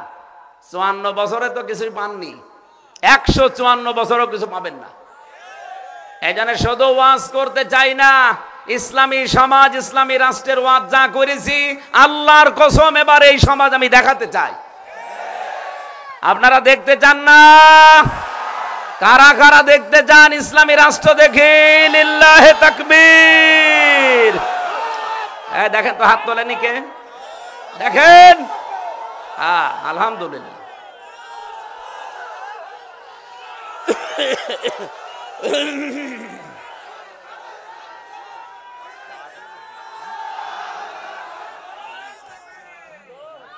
আলহামদুলিল্লাহ ভাই। আজকে এখানে যারা বসে আছেন, টয়লেটে গেছেন যারা, দোয়া পড়িয়েছেন না পড়েননি? পড়েননি? টয়লেটে যাওয়ার দোয়া আমরা পড়ি, খাবার খাওয়ার আগে দোয়া পড়ি, মসজিদে যাওয়ার আগে দোয়া পড়ি, কিন্তু নবীরা যে দোয়াগুলো পড়েছিলেন প্রতিনিয়ত ওইগুলো আমরা পড়ি না। আমি একটা একটা করে দলিল বলছি, 27টা, আপনি মিলান। হযরতে সুলাইমান নবী আলাইহিস সালাম আল্লাহর কাছে দোয়া করেছিলেন, পাবেন সূরা সাদের 35 নম্বর আয়াতে, ক্বালা রাব্বিগফিরলি ওয়া হাবলি মিল মুলকাল লা ইয়ামবাগি লি আহাদিম মিন বাদি ইন্নাকা আনতাল ওয়াহ্হাব। আয়াতটি এখন আমি বানালাম, বলেন বলেন। সূরা সাদ, কোন সূরা? 23 নম্বর পারায় আছে, 35 নম্বর আয়াত। আমি গুলো দলিলগুলো বলছি, বাড়ি যে মিলাবেন যে আপনি এই দোয়া কোনোদিন পড়েছেন কিনা। হযরতে সুলাইমান দোয়া করছেন, হে আল্লাহ তুমি আমাকে মাফ করে দাও। পড়েছেন? এ পর্যন্ত তো পড়েনি। ক্বালা রাব্বিগফিরলি, হে আল্লাহ আমাকে মাফ করে দাও। পড়েছেন কিনা বলেন? এই কথা বলেন না কেন? কোনদিন বলেননি আল্লাহ আমাকে মাফ করে দাও? পরের শব্দ কি বললেন? ওয়াহাবলি, আমাকে দান করো, মুলকাল লা ইয়ামবাগি লি আহাদিম মিন বাদি, এমন একটা রাজত্ব দাও, রাষ্ট্র ক্ষমতা, মুলকে সুলাইমানি, যেটা আমার পরে তুমি আর কাউকে দেবে না। কোনদিন এরকম দোয়া করেছেন? মসজিদে দোয়া করে দেখেন তো, অনেক মুসল্লি পাকা 5 ওয়াক্ত নামাজি, তাও আপনাকে বলবে যে দুনিয়াদার। আমার মনে হয় ও যদি সুলাইমান নবীর জামানায় থাকতো, নবী সুলাইমানকেও বলতো। কথা বলেন না কেন? হযরত ইউসুফ আলাইহিস সালাম উনি দোয়া করেছিলেন, সূরা ইউসুফের ভেতরে পাবেন 13 নম্বর পারার 1ম নম্বর পৃষ্ঠার 4 নম্বর লাইনের 55 নম্বর আয়াত, ক্বালা রাব্বি জাআলনি আলা খাযাইনিল আরদি ইন্নী হাফিজুন আলীম। তিনি বাদশা যে ছিল ওই জামানায়, তাকে ডাক দিয়ে বলেছিলেন, আমাকে আপনি খাদ্যের মন্ত্রণালয়ের যে দায়িত্ব ওইটা দেন, কারণ আমি এ বিষয়ে অভিজ্ঞ এবং সংরক্ষণকারী। হযরতে ইউসুফ নবী রাষ্ট্রের দায়িত্ব যে নিলেন, তাও খাদ্য মন্ত্রণালয়ের দায়িত্ব। সুলাইমান নবী রাজত্ব যে নিলেন হযরতে দাউদ আলাইহিস সালামকে। সূরা সাদের এটা 26 নম্বর আয়াতে পাবেন, ইয়া দাউদু ইন্না জাআলনাকা খলিফাতান ফিল আরদ, ইলা আখির আয়াত। আল্লাহ পাক বলেন, হে দাউদ অবশ্যই আমি তোমাকে ইন্না জাআলনাকা ফিল আরদি, এই জমিনের ভেতরে খলিফা, খলিফা করে পাঠালাম। খলিফা, খেলাফত, এই শব্দগুলো শুনলেই মনে হয় রাজনীতির শব্দ। কি এগুলো কি রাজনীতির শব্দ না? খলিফা, খেলাফত, রাজত্ব। সুলাইমান নবীর বাবা দাউদ নবীকে আল্লাহ এই কথা জমিনে ঘোষণা দিলেন।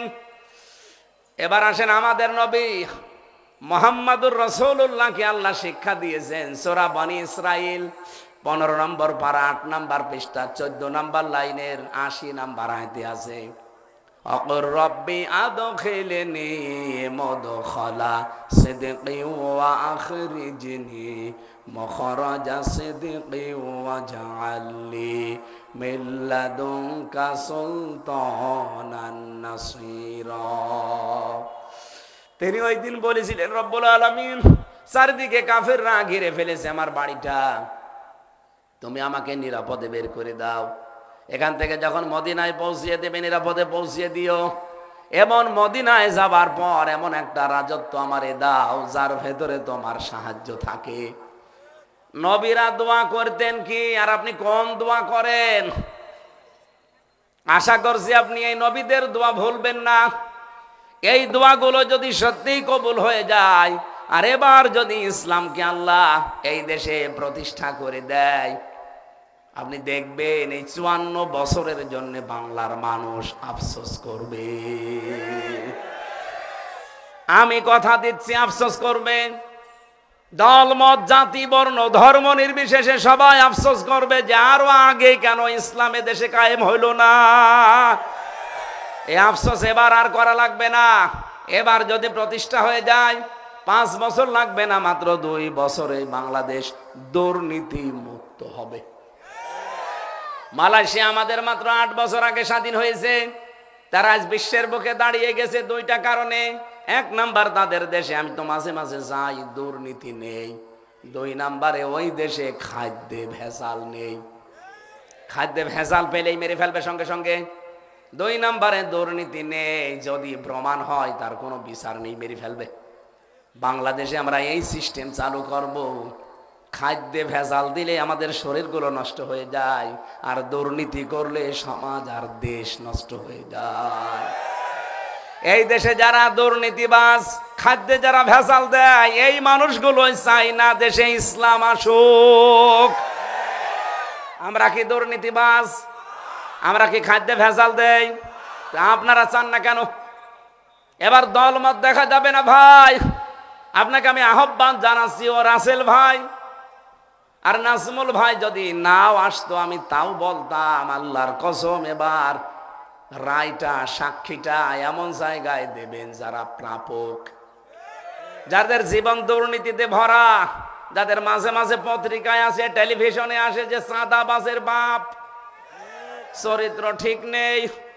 এইরকম মানুষকে আপনি রায় দেবেন, বুঝে শুনে সাক্ষী দেবেন, আপনি তো ধরা খাবেন। আপনি যে ধরা খাবেন, কোথায় আছে? কোথায়? আরে ভাই, কোরআনে তো বলেন তো কোথায়? না না, সূরা হাক্কাতের ভেতরে আছে 29 নাম্বার পারা, এটা 8 নাম্বার পৃষ্ঠার 2 নম্বর লাইনে আছে, ওয়াল্লাযীনা হুম বিশাহাদাতিহিম কায়িমুন। আল্লাহ পাক বলেন যে মানুষগুলো আমি আল্লাহ জান্নাতে দেব, তারা তাদের সত্য সাক্ষীর উপরে অটল থাকবে। এবার যেহেতু সাক্ষী দেওয়ার সময় আসতেছে, আপনারা কি টইলে যাবেন না অটল থাকবেন? আরো জোরে। অটল থাকা যাবে না। আমি আবার বলছি, এই অটল থাকাকে কারো কাছে যদি রাজনীতি মনে হয়, হ্যাঁ এটা আমার রাজনীতি, আপনার যা মনে করেন করেন। আমি সত্যের সাক্ষ্য দিয়ে অটল থাকার মাধ্যমে আমার আখিরাত তৈরি করতে চাই। আরো জোরে বলেন। কারণ এই সাক্ষী আমাকে জান্নাতে নিয়ে যাবে, এই সাক্ষী আমাকে জাহান্নামে নিয়ে যাবে। আমি কোন কারণে নশর দুনিয়ার পেছনে পড়ে আমার আখিরাত নষ্ট করব? আপনি আমাকে ভুল ভাল বোঝাবেন আর আমি বুঝে ফেলবো, অত পাগল শামসুদ্দিন না। কথা বলেন না কেন? এরকম কথা শোনেননি? অত পাগল শামসুদ্দিন। আমরা কোরআনে কারিম থেকে একটা আয়াত পড়েছি, পরিচিত, সূরা কুরাইশ থেকে। আমার আলোচনার সাবজেক্ট হচ্ছে ফালিয়াবুদু রাব্ব হাযাল বাইত, এই ঘরের মালিকের ইবাদত করো, আল্লাযী আত'আমাহুম মিন জু, তিনি ক্ষুধা লাগলে খাবারের ব্যবস্থা করবে, ওয়া আমানাহুম মিন খাউফ, নিরাপত্তা দেবে যখন ভয় লাগবে। এই বাস্তবতা আমাদের এখন সামনে এসেছে না? আমরা যদি আল্লাহর এই যে কাবা ঘরের কথা এখানে যদিও বলা হয়, কাবার মালিক যিনি, তার ইবাদতে মগ্ন হতে পারি। আমাদের যে 2টা টেনশন, একটা খাবার আর একটা ভয়, এই 2টার দায়িত্বই আমার আল্লাহ ইবাদতের কারণে নিয়ে নেবেন। আমরা আসেন না কেন এই আয়াতটা একটু মেনে চলার জন্য বাস্তব জীবনে নিয়ে যাই। এবার আমি ব্যাখ্যায় যাচ্ছি, নাকি বাড়ি চলে যাবেন? কোরআনে কারিমের সূরা কুরাইশ 3টা আয়াত পড়েছি, আয়াতই আছে 4টা না, আয়াত 5টা। সূরা কুরাইশের 5টা আয়াতের ভেতরে আমরা 4টা আয়াতের ভেতরে 3টা আয়াত পড়েছি, লিলাফি কুরাইশিন ইলাফিহিম রিহলাতাশ শিতাই ওয়াস-সাইফ। কোন কোন মুফাসসিরের এর ভেতরে 4টা আয়াত বলেছেন, কোন কোন মুফাসসির 5টা আয়াত বলেছেন। আমরা প্রথম 2টা বাদই দিলাম। পরের যে 3টা আয়াত আল্লাহ রাব্বুল আলামিন জানিয়েছেন, যত নবীকে দুনিয়ায় পাঠালাম তাদের প্রথম দায়িত্ব ছিল উম্মতের কাছে গিয়ে বলা, আনি ইবাদুল্লাহ, আল্লাহর ইবাদত করো। কারণ ইবাদতের কারণে আল্লাহ খাবারের ব্যবস্থা করবেন, এবং ভয় যখন আসবে নিরাপত্তা আল্লাহ দেবেন। নিরাপত্তা দেওয়ার দায়িত্ব কার? আমরা যে বডি গার্ড রাখি, ওই বডি গার্ডের জন্য আবার আরেক বডি গার্ড লাগবে। কথা বলেন না কেন? যারা বডি গার্ড রাখে আপনি দেখেন তো, তার ভেতর থেকেও তার ভয় আছে না নেই?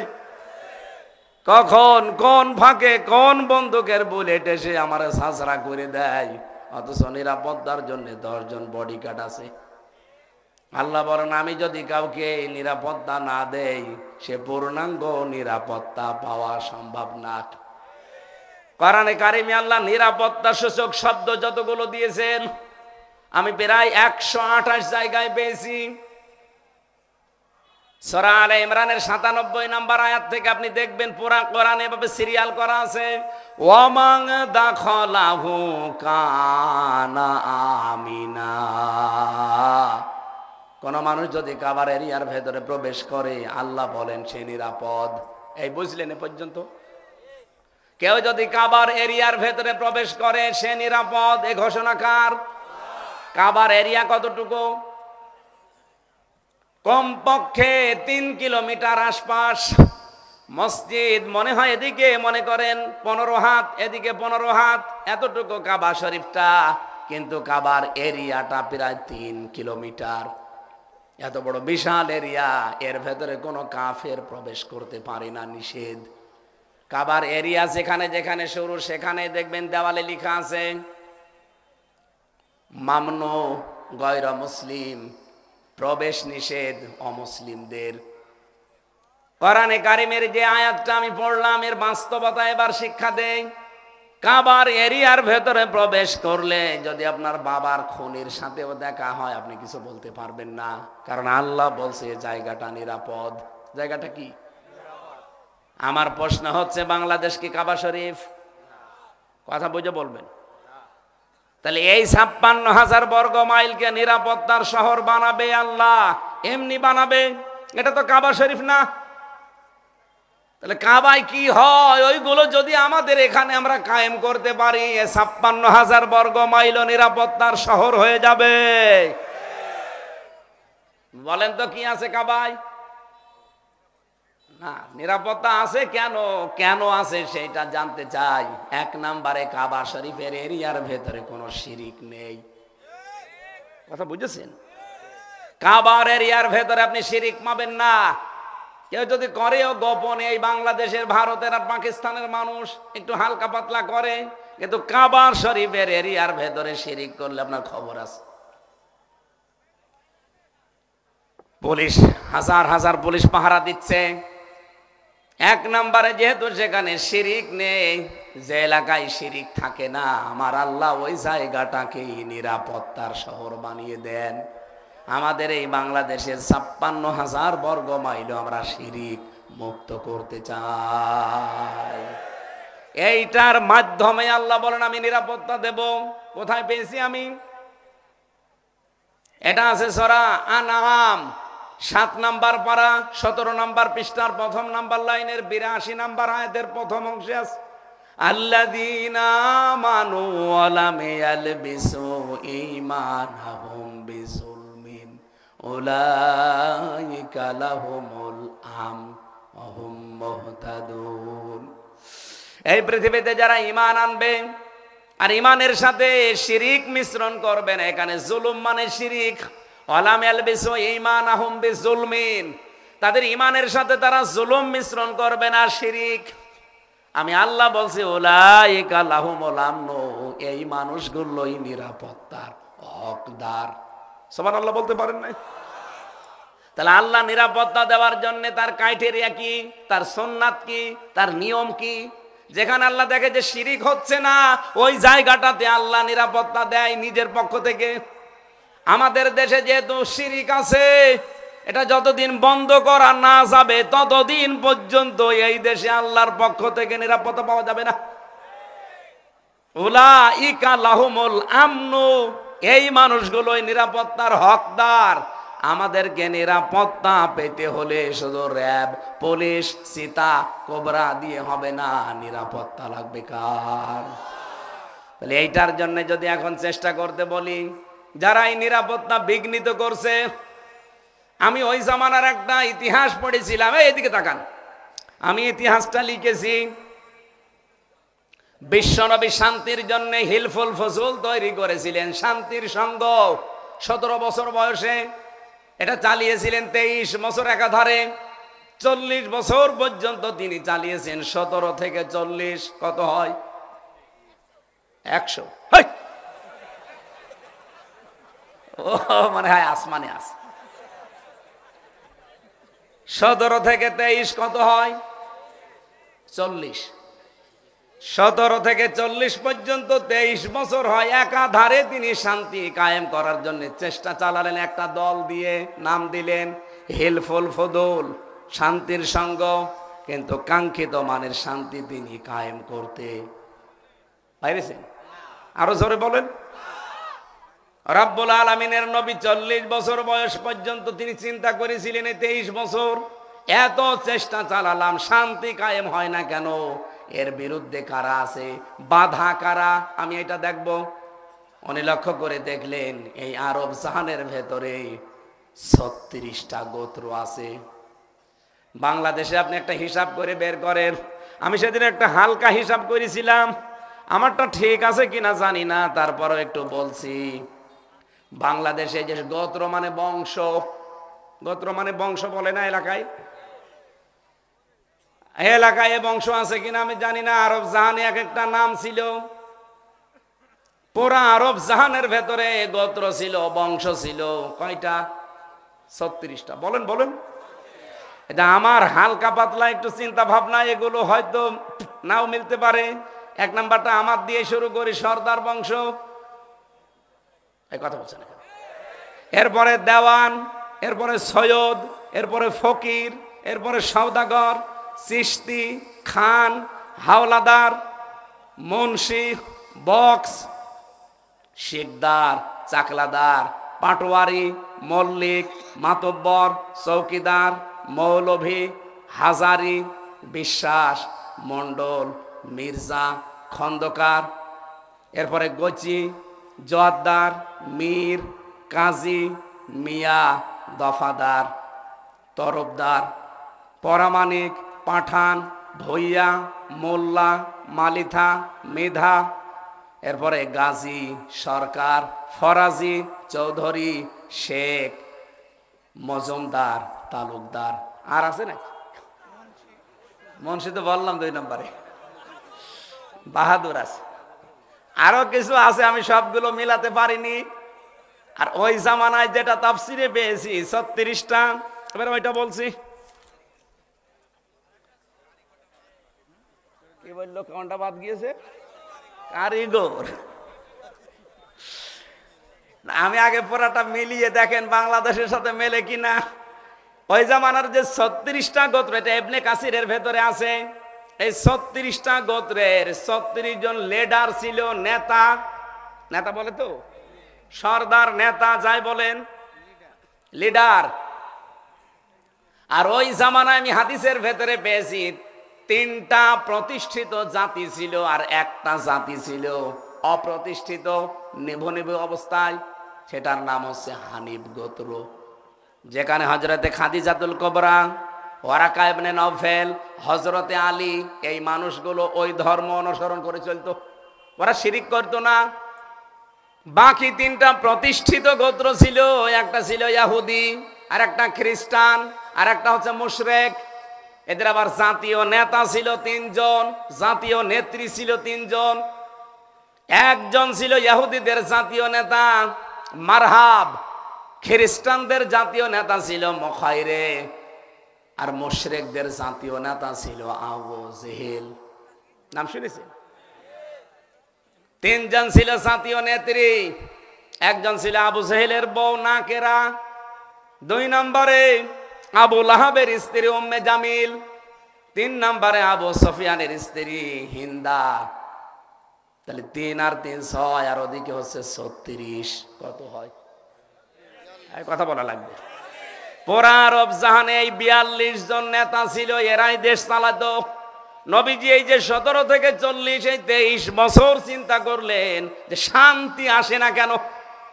উনি লক্ষ্য করে দেখলেন এই 36 আর 6, এই 42 জনের কারণে এই আরব জাহানে শান্তি নেই, এরাই দেশকে অশান্ত করে রেখেছে।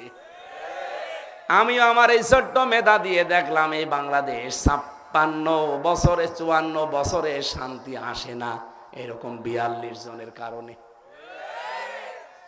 64টা জেলা আছে, তার ভেতরে দেখবেন 42টা জাতীয় নেতা আছে। আমাদের কুষ্টিয়ায় ছিল 2 জন, ইনু আর হানিফ।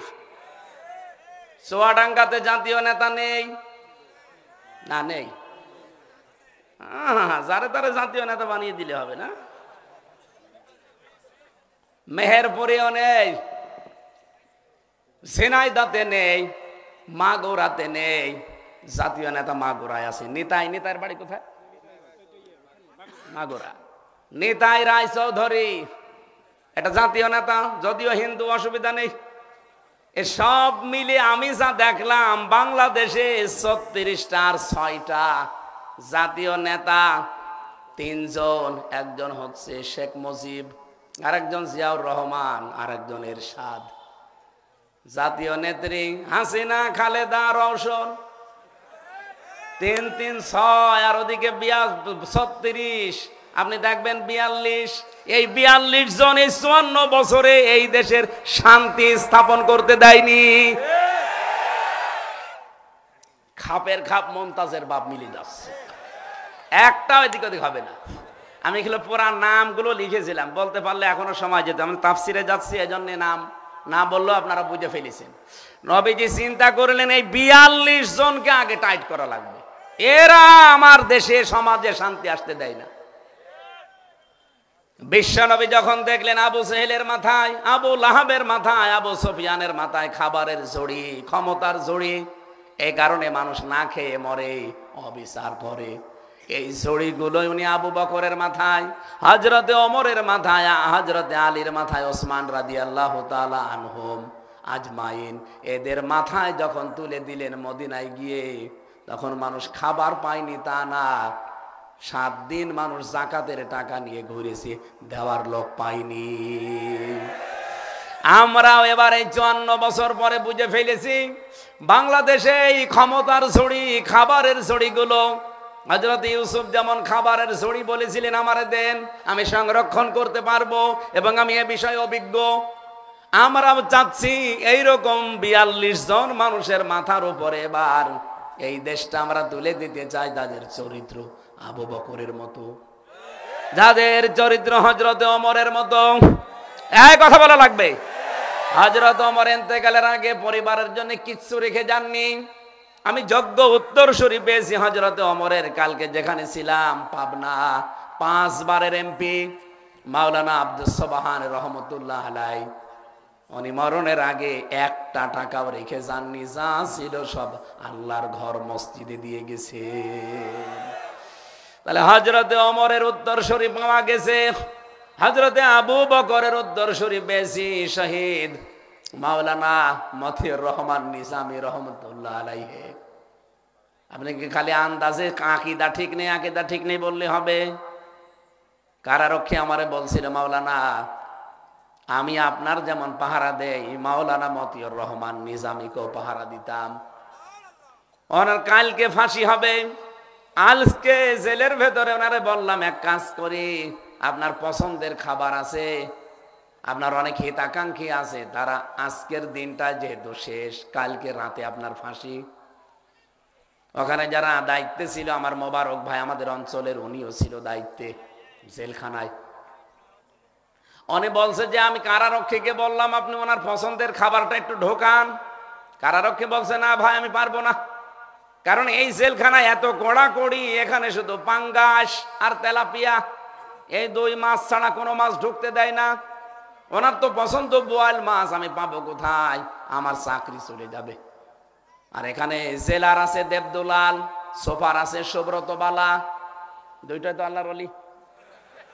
ও তো আলেমের নামই শুনতে পারে না, সুতরাং ওনাদের কাছে বলে লাভ হবে না। আপনি এক কাজ করেন, এখানে সুবেদার আছে, ওর নাম হচ্ছে আব্দুল হামিদ গাজী, ও পারবে। ও এদিক ওদিক করে, ওনারে ডাক দিয়ে বলছে আমরা ওনার পছন্দের খাবার ঢোকাতে চাই, আপনি কি পারবেন? যে পারবো, 10 প্যাকেট সিগারেট লাগবে।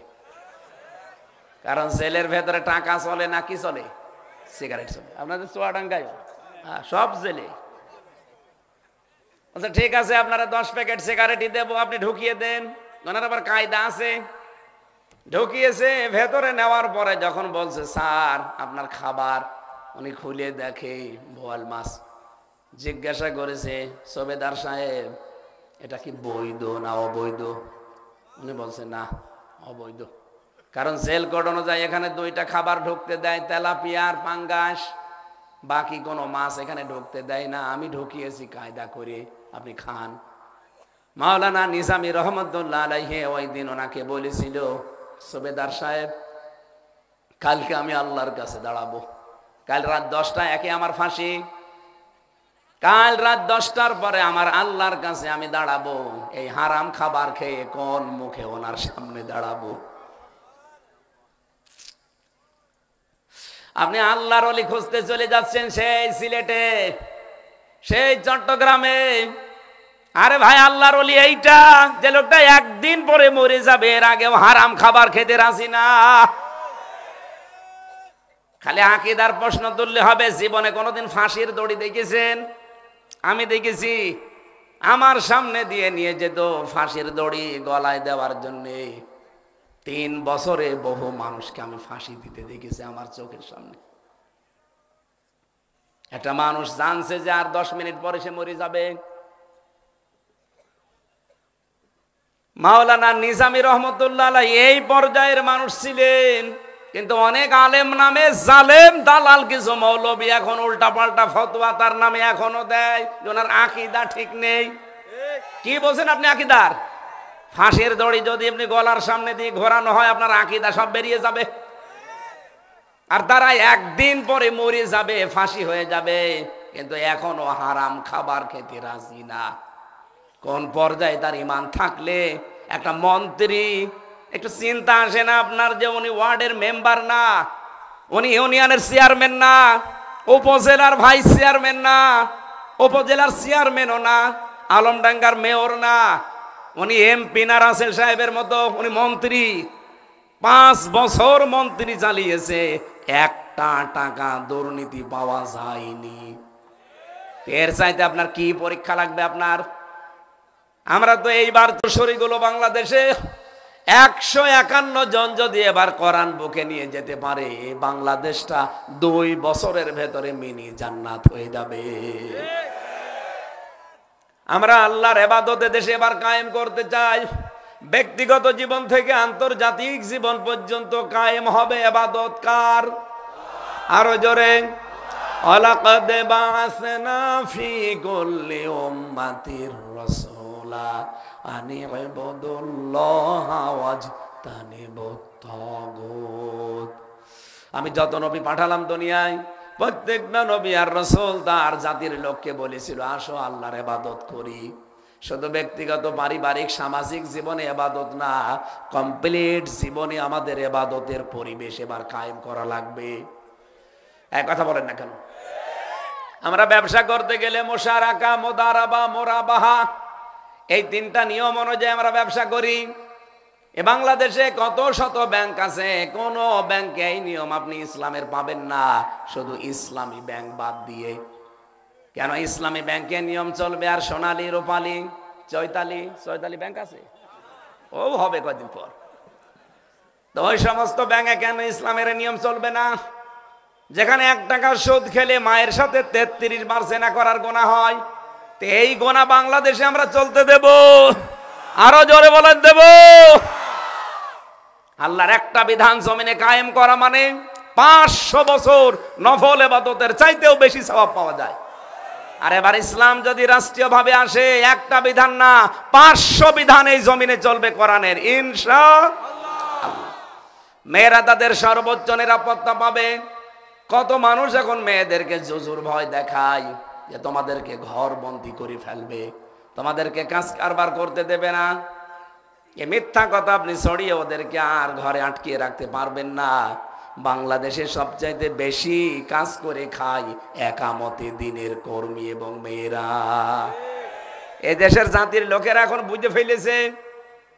সম্মানিত মা বোনেরা, আমি আশা করছি আপনি নামাজ রোজা পর্দা করেন। আমার এলাকায় আমি জানি এগুলো আছে, বেপর্দা আছে দু একটা, ওগুলো আমি বাদ দিলাম। তো মেয়েরা জাহান্নামে যাওয়ার সবচাইতে বড় কারণ হয়ে দাঁড়াবে তার স্বামী।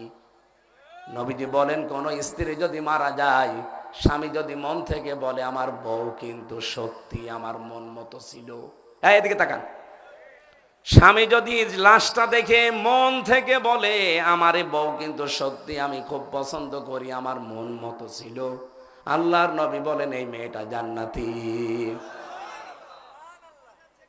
মেয়ে লোকের উপরে 100 ভাগ আপনার স্ত্রীর উপরে আপনি সন্তুষ্ট আছেন, ভয়ে বলবেন না, লোক দেখানোর জন্য বলবেন না, আল্লাহ কিন্তু জানছে। 100 ভাগ আপনি সন্তুষ্ট আছেন। হাত তোলেন তো, আন্দাজে হাত তোলেন।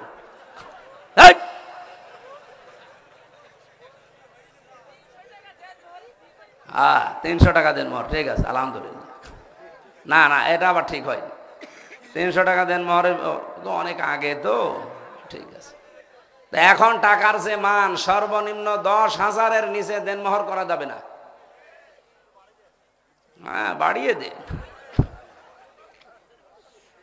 আমি হাসির খোরাকে দেয়নি, এটা 1000, আপনাদের চাইতে 5 ডবল মহিলা বসে আছে। সম্মানিত মা বোনেরা, অনেক ভালোবাসি আপনাদেরকে, আপনি জাহান্নামী হয়ে যাবেন না, আমি জীবনও চাই না। নামাজ রোজার কথা আমি সচরাচর বলি না, কারণ ওটা মেয়েরা করে, ওরা রোজাও রাখে বেশি, নামাজও পড়ে, যদিও অক্ত মতো ঠিক মতো অনেকে পড়তে চায় না, তারপরও পড়ে, পর্দায়ও থাকে কম বেশি, কিন্তু এই জায়গায় একেবারে উদাসীন। কি হুজুরের বউ বলেন, আর পীরের বউ বলেন, আর রাসেলের বউ বলেন, আর হামজার বউ বলেন, মেয়েদের সব চাইতে বড় দোষ এইটা। ভালো আছে, চলছে, হঠাৎ করে দেখবেন কথা বন্ধ, কথা বলে না। এরকম বউ আছে কার? হাত তোলেন তো। এই দেখেন, আমি জানি। এই ক্যামেরা ওইদিকে মারো, খালি আমাদের দিকে ধরে থাকলে হবে? আমাদের ভয় লাগছে না? ওইদিকে মারো। বিনা কারণে আপনি যদি কথা বন্ধ করে আপনার স্বামীর মনে দুঃখ দেন, এই দাগ কিন্তু জীবনও কাটবে না। যতক্ষণ বিনা কারণে কথা বন্ধ করে বসে থাকবেন, আল্লাহর আরশ কাঁপতে থাকবে। যতক্ষণ তার কাছে মিল মহাব্বত করে মাপ না চেয়ে কেন রাগ করেছেন সেটা না বলবেন, আপনার নামাজ রোজা সব কবুল হওয়া বন্ধ। নামাজ রোজা করে যদিও কবুল না হয়, এই স্বামী নামক এই লোকটার কারণে। আশা করছি এই জায়গায় আপনারা ভুল করবেন না। আল্লাহ রাব্বুল আলামিন মেয়েদেরকে হযরতে ফাতেমাতুজ জহরার মতো, খাদিজাতুল কুবরার মতো বানিয়ে দেন, বলেন আমিন। অনেক পরিবারে আমরা দেখতে পাচ্ছি শাশুড়ি, শুধু শাশুড়ি আর বউ, এই দুইজনের গন্ডগোলের কারণে স্বামী মানসিক রোগী হয়ে যাচ্ছে। বলেন বলেন। স্ত্রী লোকের মনটা মাঝে মাঝে এখন দেখি অধিকাংশ পরিবারে ছোট হয়ে যায়। নিজের বাবা মা আত্মীয় স্বজন যারা আসে, স্বামীকে খরচ করতে বলে, আর স্বামীর বাড়ি থেকে তার ভাই, তার বোন, স্বামীর মা বাবা আত্মীয় স্বজন কেউ আসলে খরচ দূরের কথা, স্বামী যদি হক আদায় করে তখন রাগ করে। এই কথা বলেন না কেন? আমার বিশ্ববিদ্যালয়ের স্যার ডক্টর আব্দুল্লাহ জাহাঙ্গীর রহমতুল্লাহ আলাই মরে গেছে। উনি বলছিলেন যে খুলনা, কুষ্টিয়া থেকে একজন গেছে খুলনায়, চেয়ারম্যান সাবেক, ছেলের বাড়ি খুলনায়, কাজকর্ম করার পরে রাতের বেলা কলিং বেল টিপেছে। ছেলে বেরিয়ে বলছে, বাবা এত রাতে কাজ করে বাড়ি চলে যেতাম, কিন্তু আমি গাড়ি পাইনি, আসেন। স্ত্রীকে বলছে আমার বাবা এসেছে, তাড়াতাড়ি করে রান্না করো। স্ত্রী জবাব দিচ্ছে, স্বামী আমি 11টা সিরিয়াল দেখেছি সন্ধ্যা থেকে, আমি ক্লান্ত, তোমার স্বামী দরকার হয় বাজার থেকে খাবার কিনে নিয়ে আসো অথবা রান্না করো তুমি নিজেই, আমি পারছি না, আমি এখন ক্লান্ত, ঘুমাবো। স্বামী যে এখন অসহায়, মারধরও করতে পারে না, চিন্তা করছে আওয়াজ হলে আবার বাবা বুঝে ফেলবে। যে বলছে আব্বা তুমি কি আসার সময় খেয়ে এসেছো? ওর বাবা তো সব শুনেছে এর কথাবার্তারা, বলছে ঠিক আছে আমার খাওয়া লাগবে না, তোরা ঘুমিয়ে পড়। ছেলে সারা রাত ঘুম আসে না। আল্লাহ, এতদিন পরে বাবা এসেছে অথচ আমার মনে হচ্ছে না খেয়েই শুয়ে আছে। সকালবেলা বাবা কিচ্ছু না বলে ব্যাগটা নিয়ে বের হয়ে চলে যাচ্ছে। সন্তান সামনে গিয়ে বলছে আব্বা চলে যাচ্ছ কোথায়? খেয়ে যাবা না? তোমার বৌমা রান্না করছে। এই রাতের বেলা আবার রাত 12:30টার দিকে এসেছে এই স্ত্রী লোকের ছোট ভাই। ও ক্যারাম খেলছিল, রাত হয়ে গেছে, বাড়িতে না যেয়ে এসেছে বোনের বাড়ি। দরজা খুলে দোলা ভাই যেই দেখেছে বলছে কি এত রাতে? বলছে ভাই বাড়ি যেতে পারিনি, এসেছি। আসো তোমারে দিয়ে খেলা শুরু হবে। স্ত্রীকে বলছে ওঠো। বলছে কেন? তোমার ভাই এসেছে, এবার রান্না করে রাতেই খাওয়িয়েছে। মেজাজ গেছে খারাপ হয়ে, করলো কি আমার বাবা না খেয়ে আছে, তারে ডাকতেও পারি না। সকালবেলা বাবা যাবার সময় ব্যাগ নিয়ে যখন বের হবে, সামনে দাঁড়িয়ে বলছে বাবা রান্না হচ্ছে, তোমার বৌমা খেয়ে যাও। বাবা ওই দিন আফসোস করে বলেছে সন্তান আমি যেদিন তোর ছোট শালা হব ওই দিন খেয়ে যাব না, আমি হাসির খোরাকি দেই না। কত বড় দুঃখ মনে লাগলে কথা বলতে পারে বলেন তো, যে রান্না তো আমার জন্য, তোর শালার জন্যে। কারণ আমরা দুইজন প্রায় 2 ঘন্টা এদিক ওদিক, আমি রাত 10টায় ও 12:30টায় প্রায় 2-2.5 ঘন্টা পরে এসেছে। আমার এই সময় তার ঘুম লাগে, অথচ 2:30-12:30টার সময় এসে রান্না করে খাওয়িয়েছে। এখনো রান্না হচ্ছে আমার জন্যে না, ওটা তোর শালার জন্যে। এই জন্য আমি যেদিন তোর শালা হতে পারবো ওই দিন আসবো আর খেয়ে যাব। আমার তো মাঝে মাঝে মনে হয় ওই চেয়ারম্যান না, বাংলাদেশে বহু মুরব্বী আছে ঠিক, তারা সংসারে তার পুত্রবধূর কাছে ওই রকমই। আপনি সত্যি যদি স্বামীর মন চান, আল্লাহর কসম স্বামীর 100 ভাগ মন পাবেন না যতক্ষণ স্বামীর মা বাবা এই দুইটাকে নিজের মা বাবার মতো মনে না করবেন। আপনাদের শিখিয়ে দিলাম, এরপরও যদি কেউ ফেল করেন ওটা আপনার ব্যর্থতা। আল্লাহ আমাদেরকে ফাতেমা তো জোহরাকে অনুসরণ করার তৌফিক মেয়েদের দান করেন, আমিন। জেল থেকে বের হওয়ার পর একটা কাজ করেছি, সাইদি সাহেবের সাথে যতদিন মিশেছিলাম, দেখা হয়েছিল, ওনার সাথে যা যা হয়েছে একটা বই লিখেছি। শতাব্দীর শ্রেষ্ঠ রাহবার আল্লামা সাইদি রহমতুল্লাহ আলাইহি অনেক তথ্য দেওয়া আছে, ওই গাড়িতে আছে, যাবার সময় নিয়ে যাবেন এটা।